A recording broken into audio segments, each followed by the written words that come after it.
যেদিন আওয়ামী লীগ বাংলাদেশের রাজনীতিতে ফেরত আসবে সেদিন বিএনপি নামক দল বাংলাদেশের ইতিহাস থেকে নির্বাসিত হয়ে যাবে।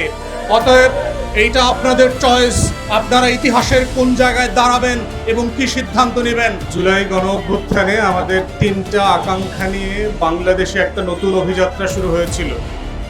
তার ভিতরে একটা হচ্ছে নির্বাচন, একটা নির্বাচিত সরকারের কাছে রাষ্ট্রকে আবার বুঝিয়ে দেয়া, দ্বিতীয়ত হচ্ছে বিচার এবং তারপরে হচ্ছে সংস্কার।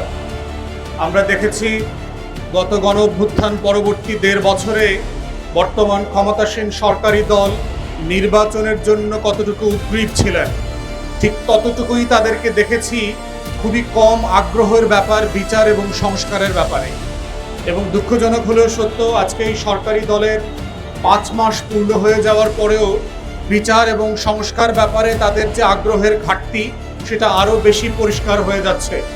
এবং এটা করবার জন্য তারা যেটা করেছেন, আমরা যেটা ধারণা করেছিলাম যে কোনো না কোনোভাবে আওয়ামী লীগকে পুনর্বাসন করা, আমাদের শত শত শহীদ আহত পরিবারের উপরে যারা গণহত্যা চালিয়েছেন তাদেরকে কোনোভাবে আইনের ফাঁকফোকর দিয়ে মাফ করিয়ে দেয়া যায় কিনা, সেই আশঙ্কা আমরা বারবার দেখতে পাচ্ছি বাস্তবে রূপান্তরিত হচ্ছে। এই আইসিটিতে যিনি সবচেয়ে গুরুত্বপূর্ণ ঐতিহাসিক সাহসী ভূমিকা পালন করেছেন, ক্ষমতায় আসবার কয়েক দিনের মধ্যে সেই দুনিয়া খ্যাত চিফ প্রসিকিউটরকে ওনারা সরিয়ে দিয়েছেন কোনো কারণ ছাড়া। এবং এখন যাদেরকে দায়িত্ব দিয়েছেন তাদের আসলে এই টেকনিক্যাল এক্সপার্টিস নাই যারা এই দায়িত্বটা পালন করতে পারবেন।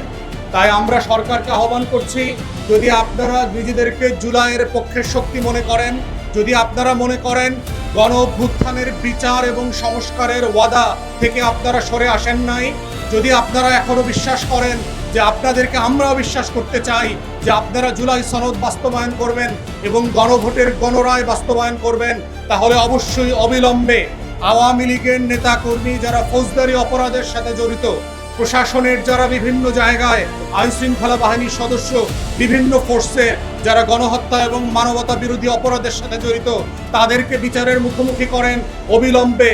এবং একই সাথে গণহত্যার দায়ে আওয়ামী লীগকে দল আকারে বিচারের মুখোমুখি করা।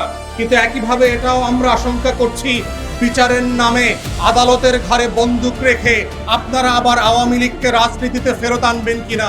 সেরকম দুরভিসন্ধি থাকলে মনে রাখবেন, যেদিন আওয়ামী লীগ বাংলাদেশের রাজনীতিতে ফেরত আসবে সেদিন বিএনপি নামক দল বাংলাদেশের ইতিহাস থেকে নির্বাসিত হয়ে যাবে।